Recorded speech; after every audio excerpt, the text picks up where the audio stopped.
What's going on, guys? My name's Chris. I'm with my co-host GP Falone, and today we have special guest Bill Boyles, and we're going to be talking about title.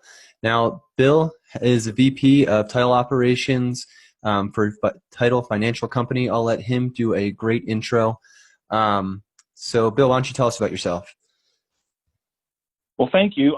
Yes, I'm Bill Boyles. I'm the Vice President of Title Operations for the Title Financial Corporation of Wyoming. I have about 35 years of experience in the title insurance business. I have been a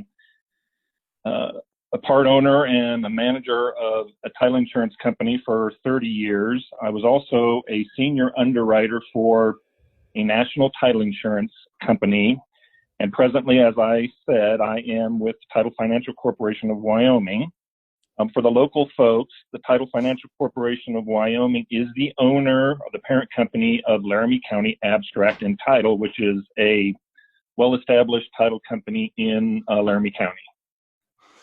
Cool. And what made you get into title in the first place?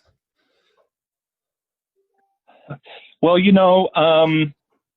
that's kind of funny. We have kind of a joke in the title insurance business that nobody ever woke up and said, I'm going to go into the title insurance business unless your family was in the title insurance business. I got into the title insurance business by answering an ad in a newspaper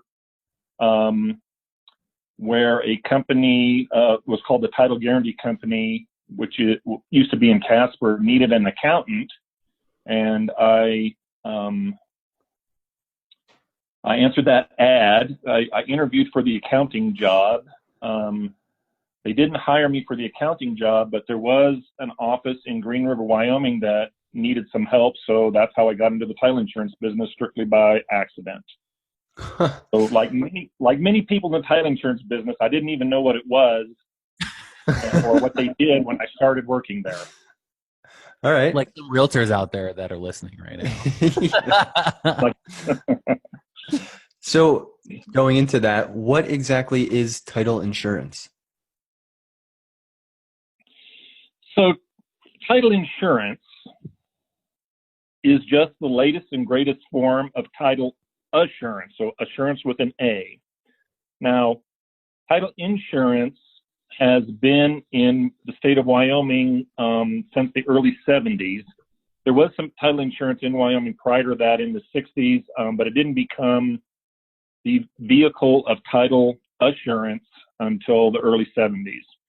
So title insurance is just the latest and greatest way of assuring purchasers and lenders who are interested in real property that they are getting what they bargained for. So an owner's policy of title insurance is what is used in the real estate industry to prove and to assure that a seller owns the property and what liens and encumbrances are against that property, and to assure the buyer that they are getting title to the property that they bargained for in their contract. So in the past, title assurance was done with abstracts and title opinions in the first half of the 20th century in Wyoming and many other places in the nation. And that worked well until the value of property started to increase astronomically, and an attorney's opinion and an abstract didn't secure the interests that people needed to be secured. So that's why you see a lot of title companies that have the name abstract in their title, for instance, Laramie County Abstract and Title, because originally they were an abstract company and created abstracts. The abstract was then delivered to a lawyer, and the lawyer would give his opinion. So long as the lawyer wasn't, just off his rocker, there was no recourse against the attorney for his opinion. So if the opinion was wrong, you could not get money from the attorney. So title insurance fixed that, because if the title insurance policy is wrong, then the insured under the policy can file a claim under the policy, just like you would file a claim under any type of an insurance policy. Okay. So, so what's the difference between the abstract and what we're doing now? Well, an abstract, I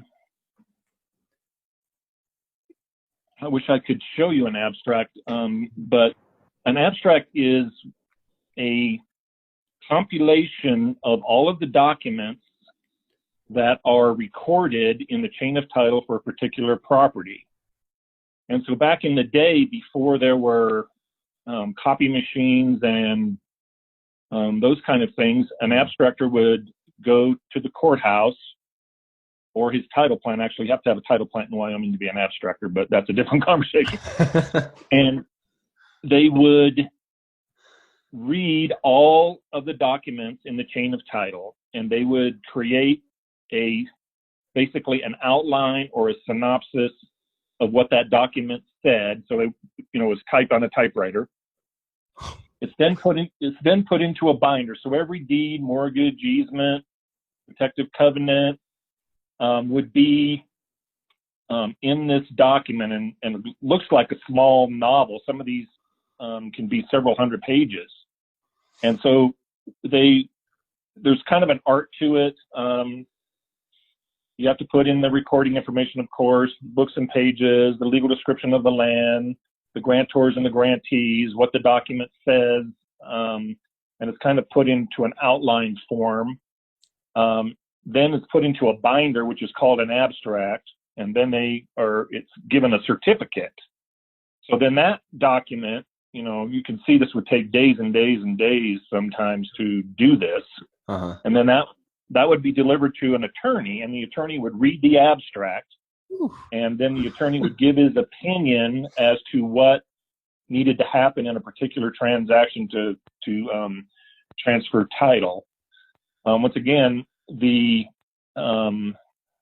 opinion of the attorney was merely his opinion. He had no financial liability to the parties.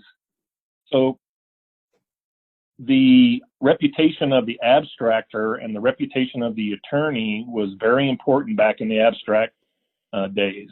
Uh-huh. Now, title companies do something different. So nowadays, we're in the insurance business, so we're insuring risk, which is a different way of looking at things versus a title opinion from an attorney. So I'm getting a little bit out there in the weeds, but so a title company will essentially do the same thing. They will read every document in the chain of title. They will then make a determination as to the effect of those documents on the title. They will then issue what is called a title commitment. A title commitment is an insurance contract. And in that commitment, there will be information about the land, the owner, the legal description, mortgages, liens and encumbrances, typical things like covenants and those kind of things that you see. So that is put into a commitment. Then there are requirements that the title company will make. They'll say, you need to have these documents from these people. And if you do these things, then we are committed. That's what's called commitment. We are committed to issue you a policy of title insurance.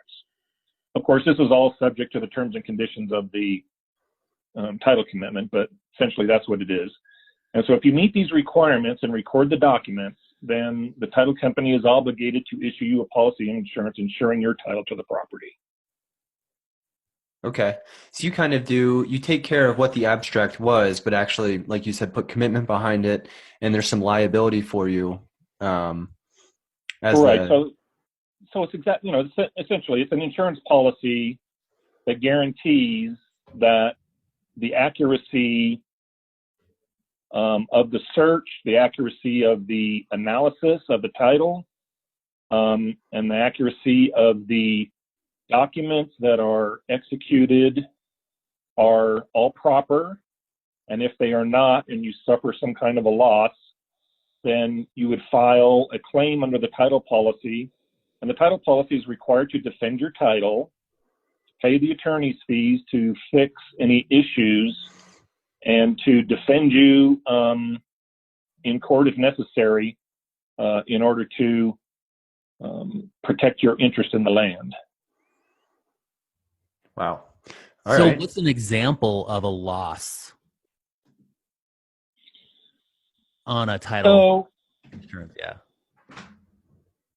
So for instance,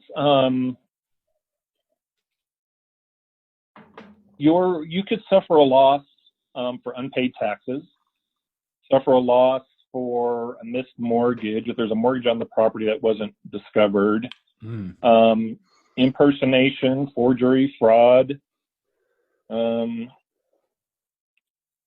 When you're buying property from an entity, for instance, from a corporation or LLC or something, the title company will make sure that the person who is executing the legal documents to transfer the title, in fact, has authority to do so. Sure.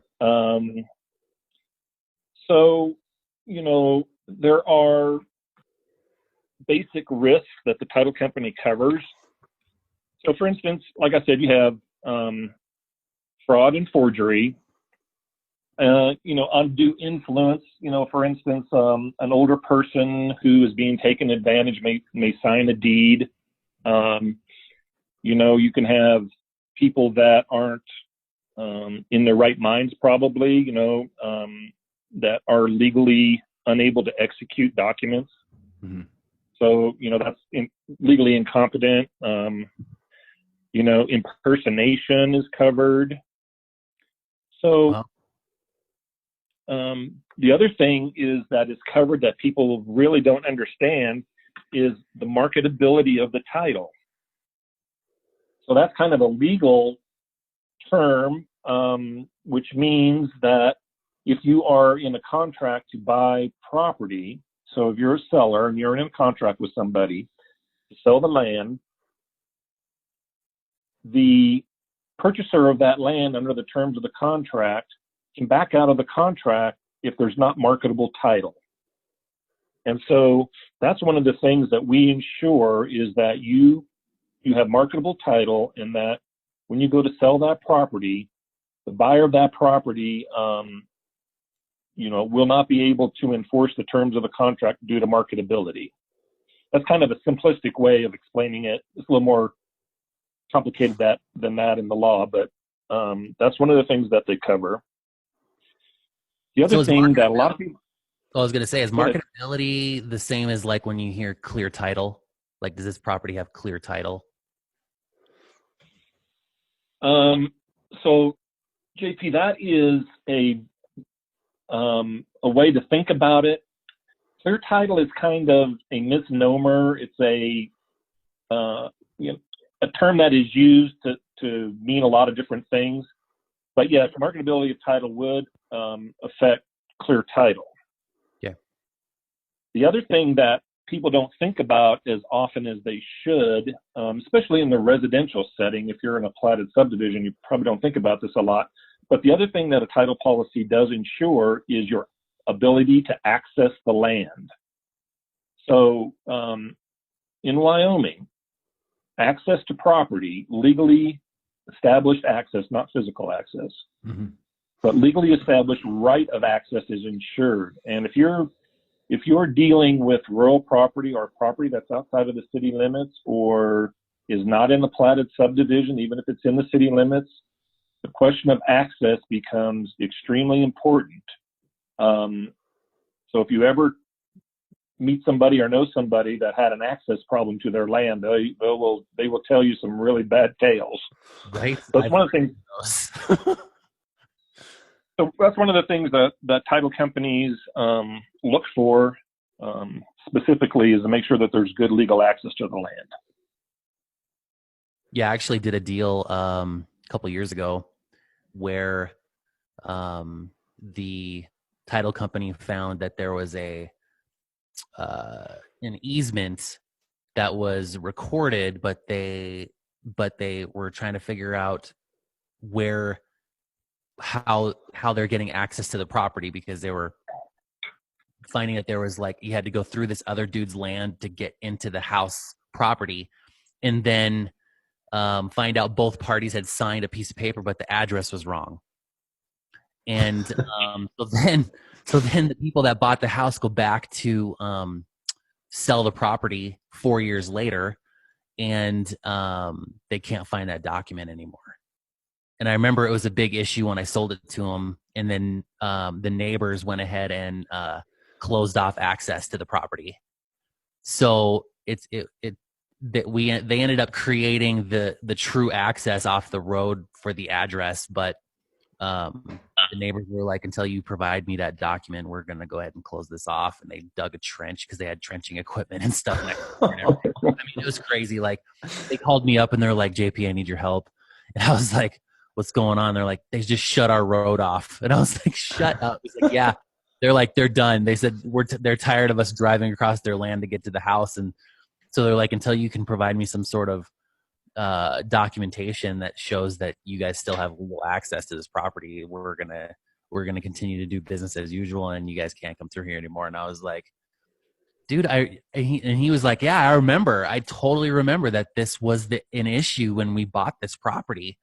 And I said, well, do you have that document? And I was like, because I didn't have it, and I had already switched companies and stuff. And so he was just like, well, he's like, I don't care, we'll just go ahead and create the new access and just get it sold. So I was like, all right, well, if the new buyers have an issue, they can start their search down at the courthouse or get a hold of the title company and see if they can find it again. But I couldn't even remember what the address was that they had actually recorded it under, all this stuff. So I was just like, dude, I can't make any guarantees that will get resolved while you're living here. So, but it was pretty nutty. Yeah, so.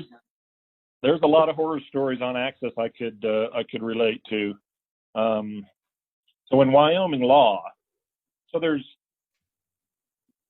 essentially two kinds of access or easements that you can have. There's what they call easements in gross, which is an easement to a person. So for instance, I can give JP an easement across my land. It says, Bill gives JP an easement across this property. Well, that is called an easement in gross because it goes to a person. What Wyoming law likes are appurtenant easements. And so an appurtenant easement is just like any appurtenance to land, a house, a garage, whatever. So an appurtenant easement is an easement that goes with the land and not with the person. And those are the kind of easements that the Wyoming Supreme Court recognizes, and they have some tests for them. But if you're ever in a situation where an access easement needs to be created, it's very important that the attorney that you use or some other party understands the difference between an appurtenant easement, how they are created, what needs to be in the legal document, and a easement in gross. Now, you can transfer an easement in gross if it's permissible under the document, but it's not really an interest in real estate the way an appurtenant easement would be. So that's what you want to see. Then you don't have to worry about transferring it. If you have an appurtenant easement, which is properly legally established, it goes with the land just like any other appurtenance to the land would be. So you don't have to repeat it in your documentation over and over and over again. You would need to do it if you had an easement in gross, though. You would have to repeat that easement in gross in every document that you record going forward. So, those are the kind of things that title companies, we look for those things. We analyze those things. We will communicate with the parties in the title commitment what we feel, what we require, I should say, what we require in order to issue the title insurance policy. So I'll just go into the requirements a little bit. So JP, so this is kind of interesting. When people talk to the title company about the legal documents, the title commitment says that the documents have to be satisfactory to the title company. Sometimes you'll get into discussions with various parties about documents that say, this document is fine, blah, blah, blah, you need to insure it. But if the title company doesn't like it, they don't have to accept it. So Wow. if you read the commitment, it says document satisfactory to the company to insure the estate.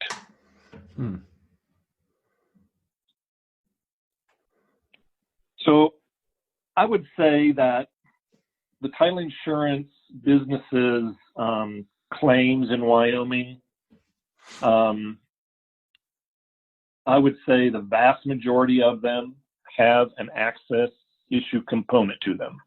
Sure. I could see that. I've seen the whole, like, we're selling a piece of land and it's landlocked by 4 other pieces of land. And they're like, hey, you own a piece of Wyoming, but you can't use it. You better get an airplane. That's right. You can't get there from here. That's right. It's super cheap. It's only $15,000 for 40 acres. We've all seen those. Middle of nowhere.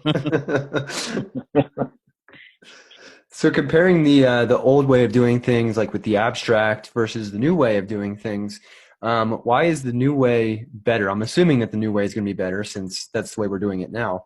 But in your own words, why is that better? Well, because of the financial responsibility of the title insurance company. So like I said, if you had a title problem based on an attorney's opinion, as long as there wasn't gross negligence, you had no cause of action against the attorney. The attorney just says, well, sorry, I was wrong. See you later, bye. But if in the title insurance scenario, you have a policy of insurance that backs your title to the land. So if there's an issue, then you have a title insurance company that will financially take care of the issue for you. So just like if your house burns down, your fire insurance will give you money to build your house back. Same kind of theory with title insurance. If your title burns down, your title insurance company will help get that title fixed. Okay. So Gotcha. is there a deductible, like a regular insurance with title insurance? No, title insurance is very inexpensive. So if you're a buyer, usually in a residential situation, the seller of the property buys your title insurance policy. And the reason for that is because the seller is using that title insurance property to prove that he is the owner of the property and can sell it. Now, the buyer of the property, if he's buying cash, he doesn't need to buy a title insurance policy. But if he has going to get financing, then he needs to purchase a lender's policy for the lender, because you have to understand that the lender has an interest in the land as collateral, and they want to make sure that the mortgage that they place upon the land is in first lien position and that nobody can gain priority over the lien of their mortgage. So there's 2 policies issued in the typical residential transaction. Now, once that premium is paid, there are no other premiums due, and there are no deductibles in a claim situation. So it's probably the cheapest insurance you'll ever get. Nice. So do you see a lot of abstracts still happening? Or is that pretty much gone by the wayside at this point? No, that's gone by the wayside. I seriously doubt that you can go to a title insurance company today in a residential setting and have them agree to provide you an abstract. And if they did, it would be extremely expensive. We do see some mineral abstracting occasionally because there's not title insurance available for mineral estates. So you might see title companies doing some abstracts for minerals, but I would say on a daily basis, title companies do not do abstracts anymore, at least not in Wyoming. Okay. And is this title work pretty much the same throughout all 50 states, or are there variations between? There are variations quite significantly between the East Coast and the West Coast. There's a lot of differences. Mm-hmm. Different title insurance policies and different types of coverages happen. The way we search title in the West versus the East is different. The way title companies think about risk is different. Of course, each state has its own state laws, and so you have to understand the state law that you're working in regards to real estate law. Wyoming is kind of unique in one aspect, which is how people take ownership of land. So we use what is called tenancy by the entireties for a married couple. They can take title as tenants by the entireties, which is kind of unique in the United States. We're one of the few states that has really true tenancy by the entireties. And so what is Bill talking about? So when you buy a piece of property as a married couple and you take title as tenants by the entireties, it's a derivative of the word entirely. So you are considered under the law to be one person. So you own the title entirely together, and it's not separate. Your spouse cannot deed away their interest in the land. Your spouse cannot mortgage their interest in the land because they don't own it by themselves. They own it entirely with their spouse. Mm-hmm. So that's kind of unique in Wyoming law. The benefit of that is that conversely, the title cannot be attacked through just one of the spouses. So, for instance, if you go out and get in a car wreck and kill somebody and they sue you, well, they sue you individually. They cannot attach your tenancy by the entirety's property because you own it entirely with your spouse. So the same thing would work for judgments and tax liens, and except for federal tax liens, of course. But so one set of problems against one spouse will not attach to tenancy by the entirety's property. So the other thing that we do in Wyoming, which is different in almost every other state, is we use mortgages to secure collateral for a lender. Most other states use deeds of trust. So we sometimes see law firms and lenders from out of state that are doing business in Wyoming don't understand this idea because mortgages are kind of archaic compared to deeds of trust in other states. But anyway, we're a mortgage state because the Supreme Court, way back at the turn of the century, of 1900s, I guess, said we were. Although deeds of trust are statutory, they're just not used because we're a lien theory state, not a title theory state, and that's a whole nother conversation.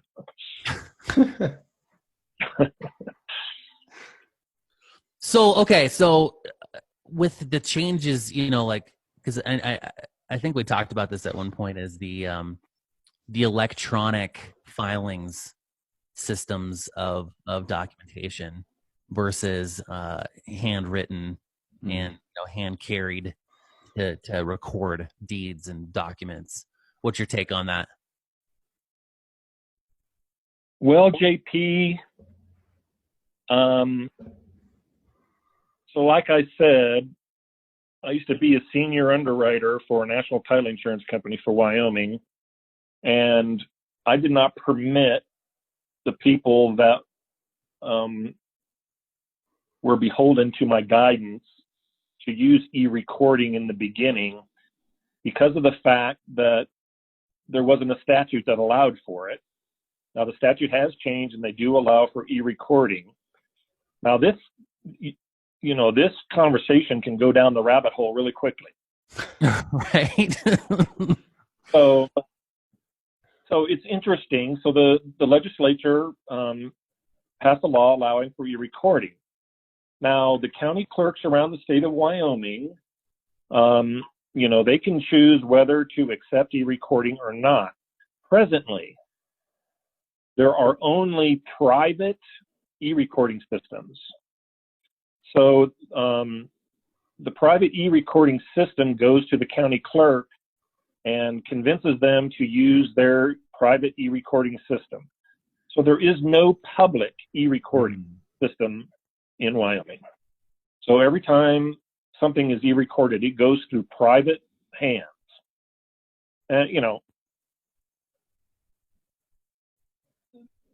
it's a pretty good system as far as these e-recording companies will only take on certain clients, usually title companies and attorneys. They will not generally sell subscriptions to just anybody out on the street. Of course, the public has to pay when you record. You have to pay the county clerk for their fee, and you have to pay the e-recording company for their fee. So one of the interesting discussions about that, JP, is, and someday this will, I predict, become an issue before the Supreme Court, about an original document. So, Bill, what are you talking about? So, when you record your document, e-recorded, it is entered into the county records as an e-recorded document. Perfectly legal. But where is the burden of proof for the original document? So previously, when you walk into the courthouse with a physical document, the government says they have reviewed this document and it is an original document. And you can subpoena the county clerk, and the county clerk will testify that an original document was placed before them for recording. That goes away, in my opinion, with an e-recorded document, because the county clerk is not going to be able to testify in your behalf or anybody else's behalf that they actually saw the original document. Sure. So the law is in its infancy, and someday, somewhere, someplace, somebody is going to sue over an e-recorded document. And, you know, where's the burden of proof? How do you prove that that was an original document? So just some interesting thoughts about that. I mean, we do e-record, all the title companies e-record. I'm kind of old school. I prefer to take my documents over the courthouse and have them physically recorded. My document has a physically affixed recording stamp on it. I just think that's better. But like I said, I'm an old dog, and, you know, teaching me new tricks is a feat. And but the prevalence, I mean, you know, JP, we know this could be a whole nother podcast, I'm sure, but we know that land transactions are going to go digital. Yep. And so all of those questions and all of those risks will be examined by the title insurance industry to see what they believe could be problems for title. Right. I think at some point, you know, and I mean, what they have blockchain, you know, encryption and stuff right now, or they have, and from my understanding now, I'm not a geek, so I have no idea if this is even accurate, but from what I've been told is that with blockchain, there's actually a physical verification from several sources from where it originates and then where it ends up. So I think with, especially in the document space where you have to verify an original document, I think that, you know, if it's encrypted with blockchain, I think that would pretty much eliminate the whole original document problem, because you've got some physical sources that are verifying this information along its pathway from where it originates and where it ends up. So right. And you know, that's true. That's true. And what you say about verification is true from what I understand about blockchain. However, once again, that verification is not done by the government. Truth. So you are relying on private sector individuals to do that verification. it's interesting to me because I'm kind of on the blockchain committee for the Wyoming Land Title Association. We've talked about this a lot. Oh, nice. I think that, blockchain is going to be pushed very, very hard by the state government. And if you want to communicate with the state government or do things with the state government in the future, it will be done on blockchain because the state has decided that we needed to be the blockchain capital of the world, which, that's fine. I don't have a problem with the concept. Well, and I also heard that, Bitcoin started in Wyoming too. Really? Yeah. No kidding. Which is crazy. You always talk about Wyoming being 4 years behind everyone. I know.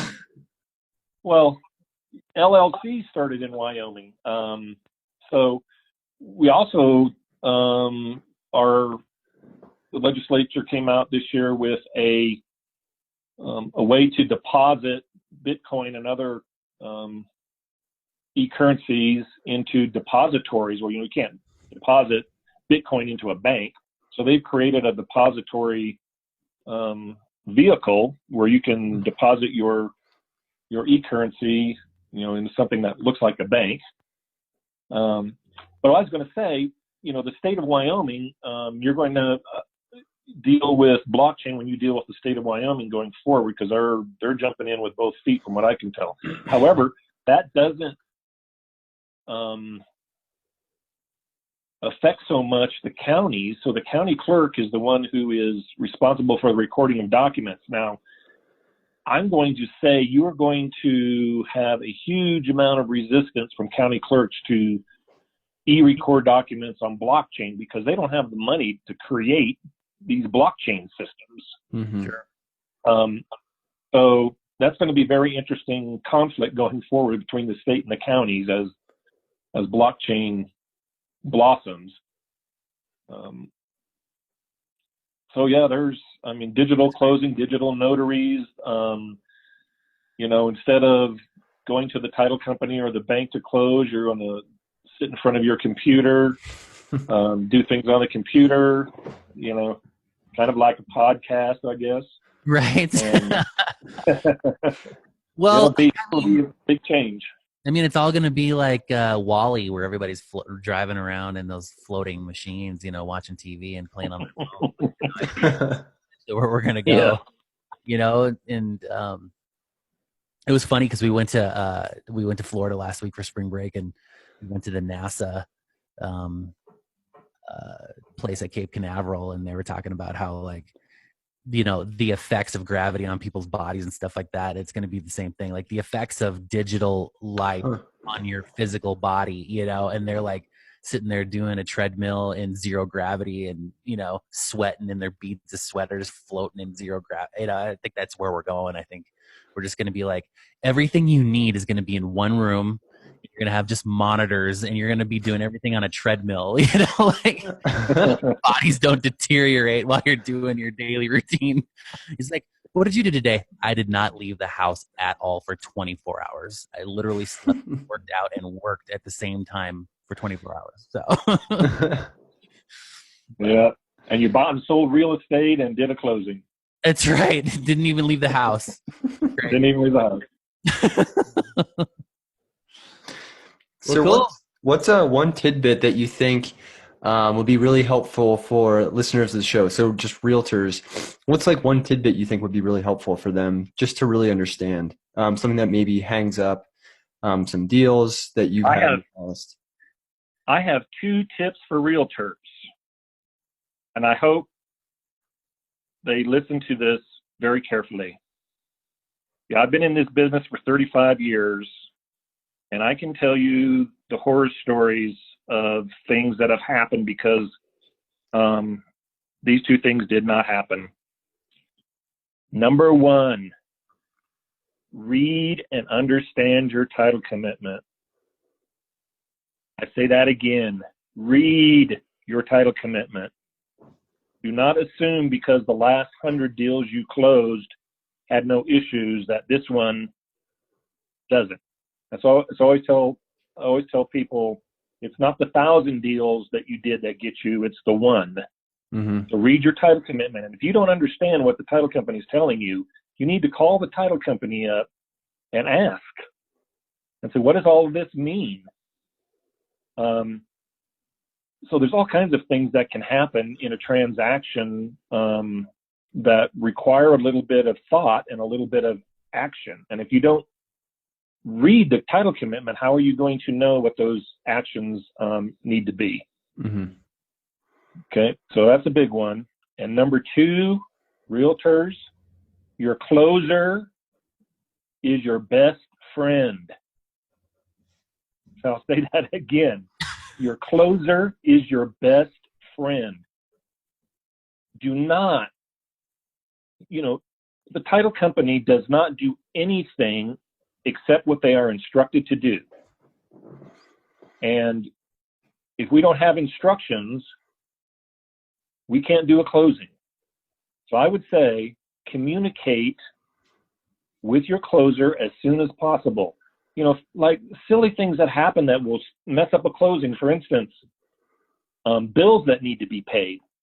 I can't tell you how many times we've walked into a closing over the years, and especially under the new TRID rules, and you walk into a closing and here comes a realtor opening up their file and, oh, here's 3 or 4 invoices that need to be paid while you're sitting at the closing table. Right. So, I mean, I cannot tell you how many times that has happened to us. So that messes up everything because, preparing that settlement statement and, you sit down in a closing room for 30 minutes, okay? You don't see the 2, 3, and 4 hours of work that goes before and after a closing. You only see the 30 minutes. Mm-hmm. And when you do not disclose to your closer everything that you know about the transaction in a timely manner, it can cause a closing not to close.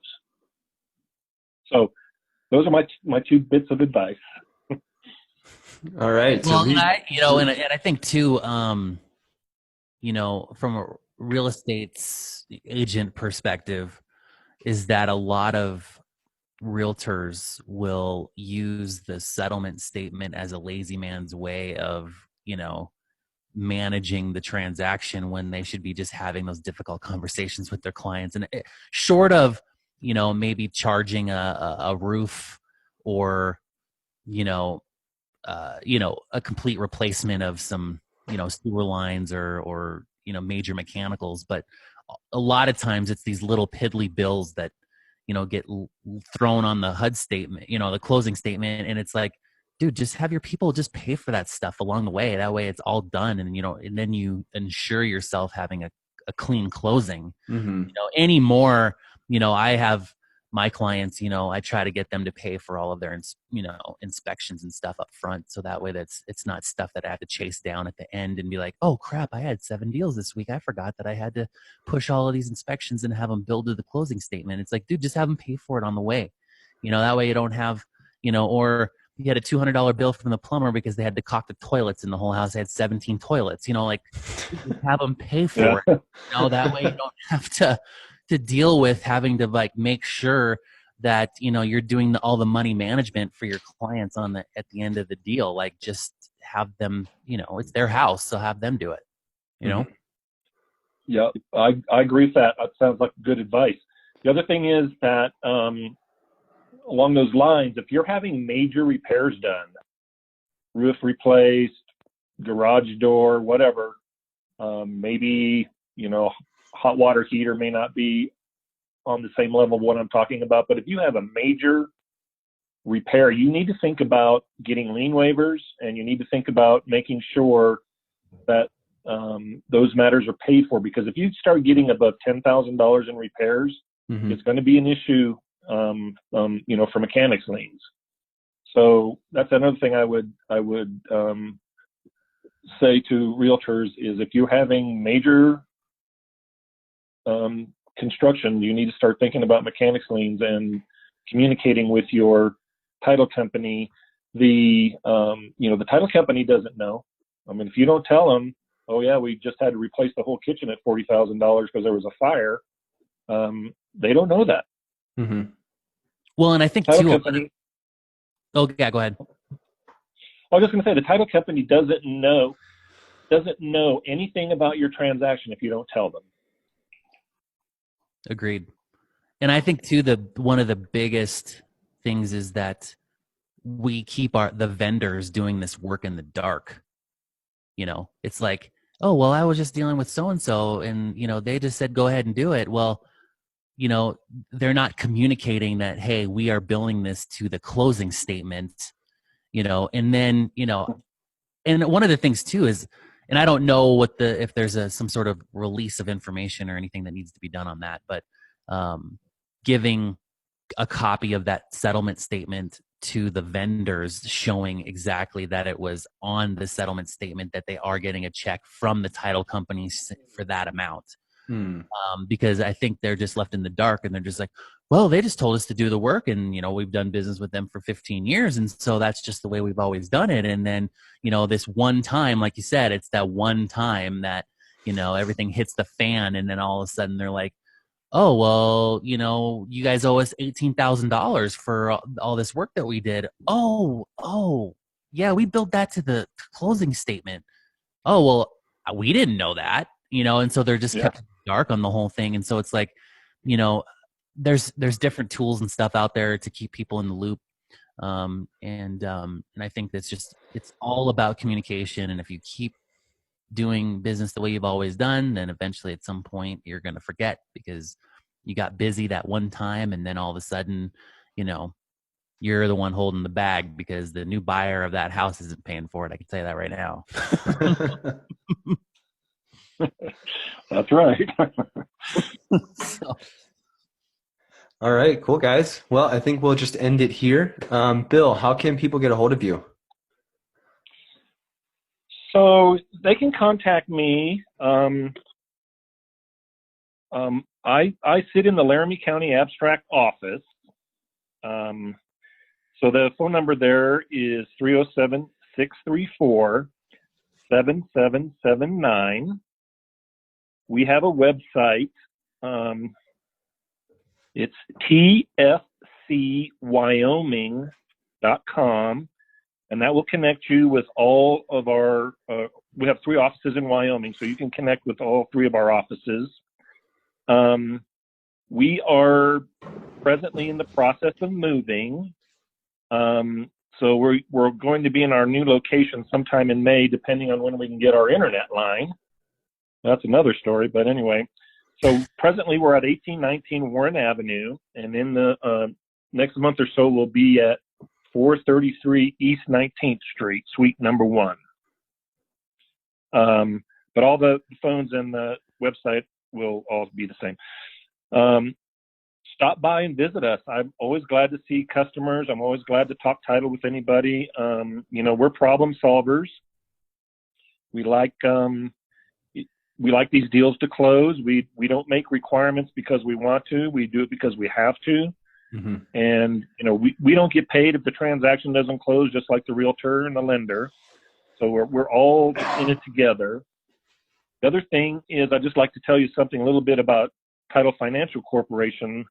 So Title Financial Corporation, which is the owner of Laramie County Abstract, we are one of the largest agents in the Western United States. We have 66 offices throughout Montana, Idaho, Wyoming, and I think we have 1 in Washington State. So we're big enough that we have all of the tools and the financial resources, but we're not so huge that we have lost the personal touch. One of the reasons why I went to work for TFC is because it is a family-oriented company, and it is owned by a family for the last 115 years. So I really like the family atmosphere, but we're big enough to have the financial strength that you'd like to see. So come by and see us.